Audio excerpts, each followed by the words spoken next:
প্রবাসে কিন্তু অনেক কষ্ট, বলে বোঝানো যাবে না। আমার ১ম পর্বে আমি আপনাদের বলেছিলাম যে আমি বলদিয়ায় যখন কাজে যাই ওখানে ৩ মাস ডিউটি করি। বেতন ৳৫,০০,০০০ সেখন ডলারের রেট কম ছিল। তাতে $৪০০ এরকম আসে। $৪০০ তাতে বাংলা টাকা ৩০-৩২ হাজার টাকা আসে, কারণ সে সময় ডলারের রেট ছিল কম। এক টাকায় দেখা যাচ্ছে ৮০-৮২ টাকা আসে। $৪০০ বলদিয়ায় ধরেন রাস্তার ধার দিয়ে কাজ করতাম। ৩টা মাস কাজ করছিলাম ওখানে। তাতে ১,০০,০০০ দিনের কিন্তু খাওয়া খরচ চলে যেত, ৪,০০,০০০ দিনের থাকতো। তা ২৪-২৫ হাজার টাকা মাসে থাকতো। আর রাত্রে থাকার অবস্থাটা খুবই খারাপ, কারণ ওই জায়গাটায় অতিরিক্ত ছার পোকা। রাত্রে মানে যে ৩টা মাস ছিলাম, ৩টা মাস যে ছার পোকার জন্য এক্কা জীবনটা অতিষ্ঠ হয়ে গেছে। তারপরে ৩ মাস পরে আমি বর্তমানে এখন যে জায়গায় আছি, জায়গাটার নাম ফ্যামিলিল্যান্ড চিকমা। আর হচ্ছে আগে বলদিয়ায় যে কাজটা করছিলাম ওটার জায়গাটার নাম আসিফ, এখান থেকে একটু দূরে। তো আবার আমি এখানে কাম ব্যাক করি, কারণ এখানে আমার বড় ভাই চাকরি করে। তো বড় ভাই যখন ছুটিতে বাড়ি যায় ৬ মাসের জন্য, আমি আবার এখানে আসি ৬ মাস কাজ করে।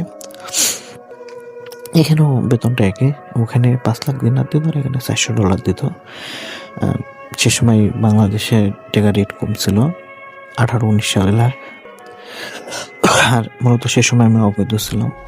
তো এখানে যখন আসি, এখানে থাকার জায়গাটা কিন্তু খুবই ভালো। আর যে কাজকামগুলো একদম বাড়ির মতো, পরিবেশটা বাড়ির মতন, আটকা জায়গা, মানে একটা এরিয়া, বাউন্ডারি এরিয়া। ১৩১টা ফ্যামিলি বাসা আছে, আর 2টা অ্যাপার্টমেন্ট আছে, সব মিলিয়ে ২০০ বাসা আছে। কিন্তু খুবই পরিবেশটা সুন্দর।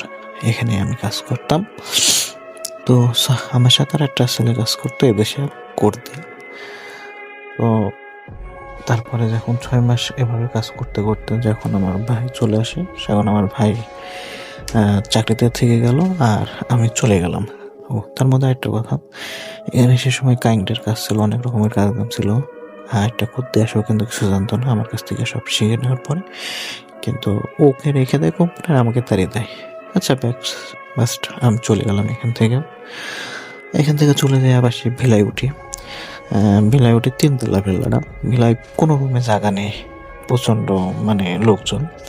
সে সময় ভিলা কম ছিল। তো আমার এক ভাইয়ের রুমে থাকতাম।